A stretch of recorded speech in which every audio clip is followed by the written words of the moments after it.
Fala, Tanak, que semana malandrinha, safadinha, que acabou mexendo muito com o coração, com o ânimo, com a tristeza de todo investidor nesse fechamento semanal do Japão. A gente vai falar um pouco do que aconteceu na semana e o que vai acontecer nessa próxima, para você ficar bem de olho aberto, aproveitar os movimentos que estão por vir e prometem ser bastante fortes aí no seu bolso. Então a gente vai começar falando um pouquinho de como fechou a semana, né? A gente pode olhar, por exemplo, o EWZ, que é o Ibovespa dolarizado, são composições diferentes, mas é basicamente a mesma coisa, principalmente porque o Ibovespa é formado pelas gigantescas primeiro. Então a gente teve o fechamento de 4,93 nos últimos 5 dias, então fechou muito bem lá o EWZ, e também a gente tem aqui o Ibovespa, que fechou em 2,95 de alta, por incrível que pareça. O dólar, graças a Deus, amém, deu aquela caidinha, fechou em 4,90, chegou a bater 4,88, o que é muito bom, não só para quem está viajando no final do ano, aí que todo mundo viaja, como para toda a economia. Eu sempre falo aqui que, se você parar a pensar, quase toda a sua vida é em dólar, então por isso que é importante o dólar estar baixo, para a economia brasileira voar um pouquinho mais. E aí você pergunta, mas por que aconteceu tudo isso aí, Japão? Qual foi esse movimento que aconteceu?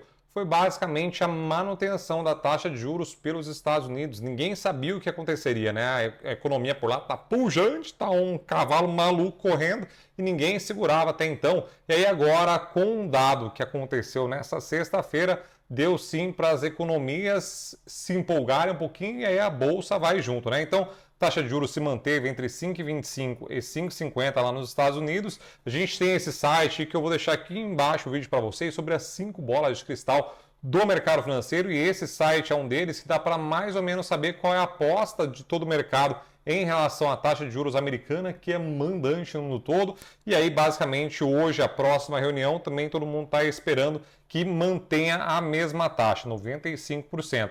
Aqui no Brasil, a gente teve a redução também dos meios pontos percentuais, que o Campos Neto já havia falado que teria feito e de fato fez. Então, nessa super quarta, ele manteve a palavra e conseguiu manter ali bonitinho, perene, né, essa queda mais um pouquinho, e também garantiu que na próxima reunião vai ter também mais um corte de 0,5%. E aí as coisas começam a mudar por aqui também, que eu vou contar para vocês mais para frente. Aí você pode ver, por exemplo, o tal do DI futuro, aqui DI um F24, janeiro de 27. E aqui o janeiro de 24 quase não mudou. Aqui a gente vê essa volatilidade que aconteceu, né? Subiu muito, depois caiu muito esses dias que antecederam aqui esse final de semana. Então a gente teve final de semana, o Lula falando que estava cagando para a meta, que queria saber de gastar e tudo mais. Depois, no outro dia, o Haddad deu uma entrevista que foi zero esclarecedora. Falou, não, vai ter a meta. Qual a meta? É a minha meta.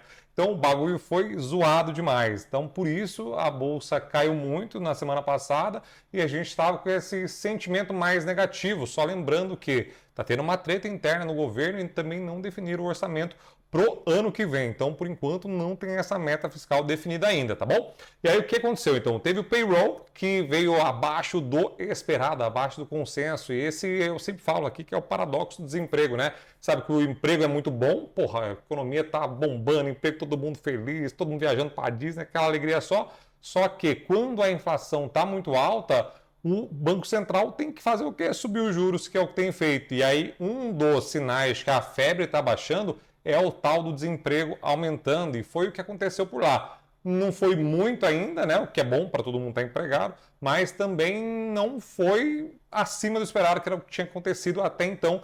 E aí todas as economias ficaram muito felizes, maravilhosas, porque a taxa de juros deve continuar em 5,25 e 50 lá nos Estados Unidos, que é essa banda que eles trabalham.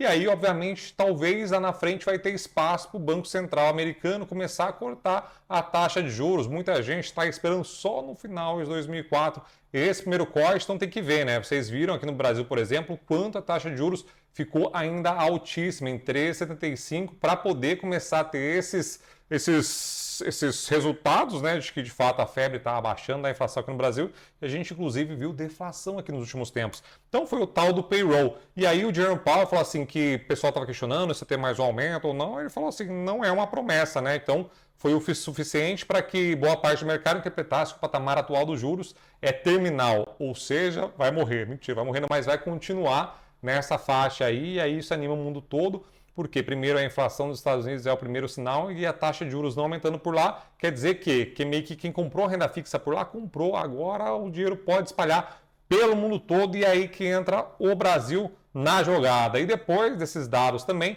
a gente teve aqui as bolsas Vrausiano e Bovespa, inclusive bateu 3% nessa sexta-feira e lá nos Estados Unidos também, ó. S&P subiu, Dow Jones subiu, Nasdaq subiu, Russell 2000, que é um índice de small caps lá dos Estados Unidos, pode ser considerado, né, um índice de small caps lá nos Estados Unidos, meteu logo 3, então tem que ficar de olho nas small caps de novo, né? Olhe muito carinho aqui para o Brasil. Você pode comprar o ETF brasileiro de small caps ou pode comprar também as seleções das corretoras de small caps ou fazer o seu próprio stock picking aí para poder ficar de olho. Normalmente, quando a taxa de juros começa a cair daquela vrauseada maluca, e acredito eu que pode ser o grande momento para você fazer esse movimento que pode dar grandes alegrias lá na frente. Mas lembre-se também que small cap é muito mais volátil que o normal. Então, os Estados Unidos informou que criou 150 mil vagas de emprego, só que a criação de vaga era prevista de 180 mil. Então, esses 30 mil fizeram com que o mercado crescesse um bocadão os olhos em cima do mundo todo. E aí, o Haddad também, né, ele alertou um probleminha que a gente pode ter. Essa reforma tributária pode chegar a 27,5. Ele estava prevendo que chegasse a 27, só que foi para o Senado e o bagulho piorou um pouquinho. Fizeram um monte de exceção. Essa exceção fez com que talvez chegue aí 27,5%. Diz ele que não chega a 28%, mas a gente sabe que tudo pode mudar. Então, aí o Brasil vai poder chegar no maior percentual de juros do mundo. E aqui eu trouxe também essa tabelinha, então, ponto de atenção que todo mundo tem, que é só no nosso, né? Então, vamos tirar mais dinheiro de todo brasileiro. Muita gente fala que a carga tributária do Brasil já é uma das mais elevadas, só que não é visível. Então, com essa junção de vários impostos, aí sim vai dar para comparar com outros países. A gente antes tinha a Hungria, que Budapeste é linda, maravilhosa, não sei se vocês já viram lá. Então eu acredito que o imposto lá é muito bem aplicado, porque, meu Deus, que país lindo da molecha. Aí a gente tem o Brasil agora, né? Depois tem Suécia, você entendeu? Tipo assim, os países, Portugal, Argentina, Espanha, aí a Argentina tá zoado, mas a Espanha vai muito bem, França, Rússia, Chile. E aí o que o pessoal está questionando muito é porque a gente tem a maior alíquota em relação aos emergentes, né? A gente tem em relação aos emergentes e ao mundo todo. Então essa conta está meio errada, mas a gente pode sofrer muito mais nos próximos anos por conta do aumento de imposto. A gente sabe que o governo atual ele não quer cortar gasto nenhum, só quer aumentar gasto e aí obviamente tem que mexer em alguns lugares para aumentar a arrecadação. E aí, Brasil, nós tá lascado, que vocês estão ligados que esse movimento sempre sobra no nosso, independente para onde eles começarem a taxar. No final do dia, é sempre no do pobre nosso brasileiro que acaba se lascando. E aí a gente teve também essa surpresa. O pessoal falou, meu, café absurdo foi falir assim.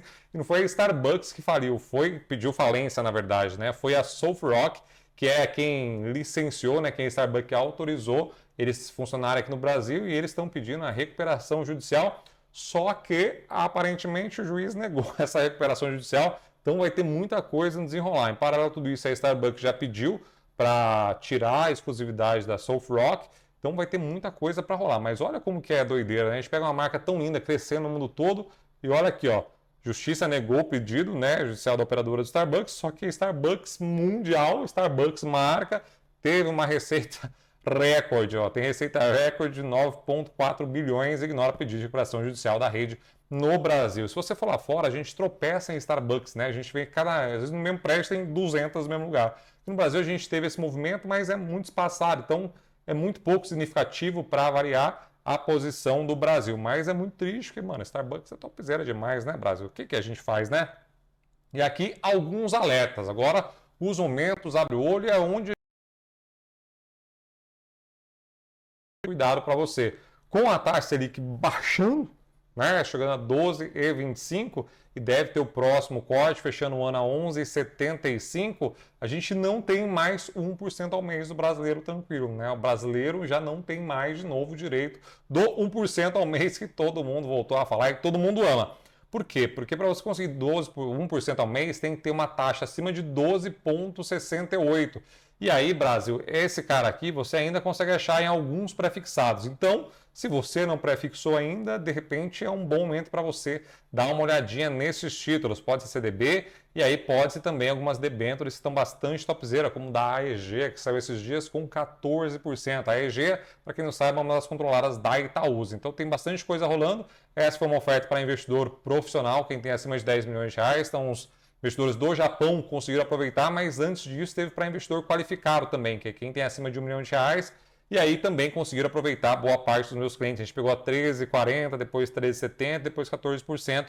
Foi lindo e maravilhoso. E esses títulos são ótimos para a gente fazer a tal da marcação a mercado, que é ter ganhos de renda variável em renda fixa, Brasil. E isso, meu Deus do céu da terra. Esses títulos todos, tem bastante clientes que têm muitas coisas que já estão com lucro, com ágio. Então, provavelmente, se a gente conseguir vender e pegar uma taxa melhor, a gente vai ter 60%, 80% de lucro nessas operações. Então, é muito importante você ter alguém do seu lado para poder ajudar e ficar de olho nesse mercado de renda fixa também. Então, para você aí que ainda não investe com a EQI Investimentos, vou deixar aqui embaixo para vocês o link Quer Ajuda com Assessoria, que eu peço para alguém da minha equipe te ligar e aí a gente troca uma ideia como vai evoluir o processo. São 40 mil reais no mínimo para investir com a gente e aí, obviamente, a gente consegue te ajudar a cuidar melhor do seu dinheiro, não tem custo nenhum para você. Aqui a gente novamente tem o Day 1 F27, janeiro de 27. Então, a gente repara que essas setinhas são movimentos que aqui, ó, você consegue comprar melhor a renda fixa, mas principalmente quando tem um vral maior nos candles. Quanto maior o candle, teoricamente é maior o risco que aconteceu no dia e aí vêm as boas oportunidades no dia seguinte de renda fixa. E aí a gente teve também essa última queda aqui agora, essa semana, por conta desses motivos que eu falei para vocês do payroll e também desse stop da taxa de juros lá nos Estados Unidos. E aí a gente teve também muitas revisões agora de preços do Bovespa, né? Chegou o final do ano, o pessoal tá ficando mais animadinho e começaram, obviamente, a falar, mano, aqui ó, esse pá vai começar a chegar. Então a XP, por exemplo, está pensando que o Ibovespa pode chegar a 186 mil pontos, então não se apeguem muito, porque normalmente quase todo mundo erra nessas projeções. Ela traçou 4 cenários, um ruim 101, outro mais ou menos 110, um otimista 136 e o outro mais otimista 154. E aí, tem alguns motivos, né? Eles falam que o preço sobre lucro do Ibovespa está bastante baixo. Petrobras e Vale, principalmente Vale agora, talvez possa correr um pouquinho mais. Petrobras ainda tem essa questão da guerra, que se aumentar o petróleo, Petrobras pode continuar essa escalada dela, só que aí aumenta a pressão também por conta dos repasses. E um exemplo que aconteceu, todo mundo fala, petróleo, nossa, as coisas doidas. Olha o que está acontecendo na Argentina agora, com essa crise de combustível. Só para vocês terem uma ideia do que pode acontecer também caso a Petrobras faça esse movimento. Lá na Argentina, para vocês terem uma ideia, eles vendem, por exemplo, o barril a 35 dólares, sendo que está a 90 lá fora. E aí os caras, ao invés de vender para o mercado nacional, eles preferem exportar. E aí o governo fala, não, vocês vão ter que segurar. E o cara fala, então beleza, estão segurando a produção também. Então é uma loucura só esse movimento que pode acontecer, mas é bastante interessante que vocês leiam a respeito dessa crise que está acontecendo agora na Argentina. E aí a XP fala no relatório que se não tivesse Petrobras, Petro 3, Petro 4, por exemplo, o Ibovespa já estaria ao invés de 113 mil pontos na época que eles fizeram, estariam 106. Então, para vocês terem uma noção dessa importância da Petrobras. Aqui é a razão do preço sobre lucro do Ibovespa atual, está em 6,12, a média histórica é mais ou menos 11, então a gente ainda está bastante distante disso, mas lembrando que quando você olha só essa relação em relação ao preço sobre lucro, lembra que os lucros das maiores empresas no ano passado e esse ano, Petrobras, Vale, foram bastante grandes. Então tem que tomar cuidado que só o PL, se você olhar cru, né, você pode se enganar e aí pode se lascar bastante forte. E o Banco do Brasil também fez esse movimento de aumentar um pouco a expectativa do Ibovespa a 131 mil pontos no final de 2004. Então o pessoal voltou a ficar um pouquinho mais otimista com o Brasil. E aí um ponto de importância a gente tem que colocar no radar que está acontecendo agora, de fato, é essa escalada da guerra, né?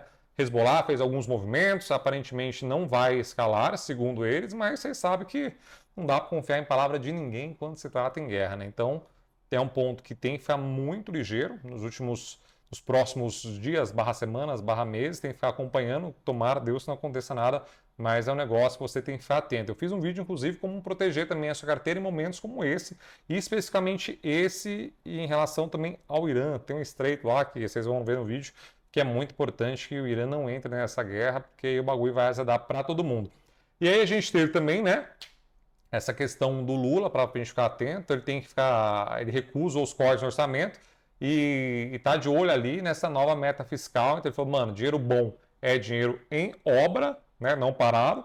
E aí também na segunda-feira agora a gente vai ter uma mudança de horário, então vai ser mais tempo para você perder dinheiro agora. Até às 6 horas o trabalhador brasileiro vai poder perder dinheiro até mais tarde. Não vai ter aftermarket, que normalmente acontece das 5 até às 6, mas vai acontecer o quê? O Brasil vai fechar mais tarde. Então é mais tempo para o trabalhador brasileiro, nós, perder mais dinheiro. Mas eu acho, tirando as brincadeiras de lado, que esse aqui seria um movimento muito legal, porque tem muita gente que só consegue operar depois das 5, porque não dá tempo de operar durante o dia, né? De comprar, de olhar o mercado rapidinho. Então seria uma linda se Ibovespa, se a Bolsa B3 adotasse esse novo horário até às 6 horas para sempre. Mas eu acho muito difícil de acontecer, porque ela protege nós mesmos de perder dinheiro, na verdade.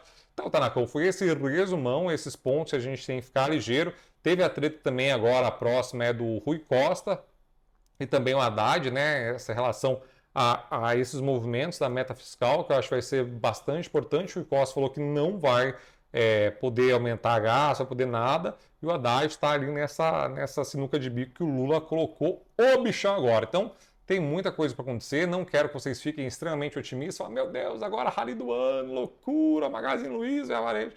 Tem que ter calma nesse momento, não deixar ali a euforia tomar conta do coração de vocês. Talvez quem tem posição montada vale vender algum tipo de call para garantir ali, ou pelo menos o Tacaragatica, e fazer também o dividendo sintético. Eu, particularmente, não gosto muito desse tipo de movimento, mas tem muita gente que gosta, né? E, enfim, vai dar um jeito de você fazer dividendo sintético por aí também através de venda de call de posição já montada, de ações já compradas por você.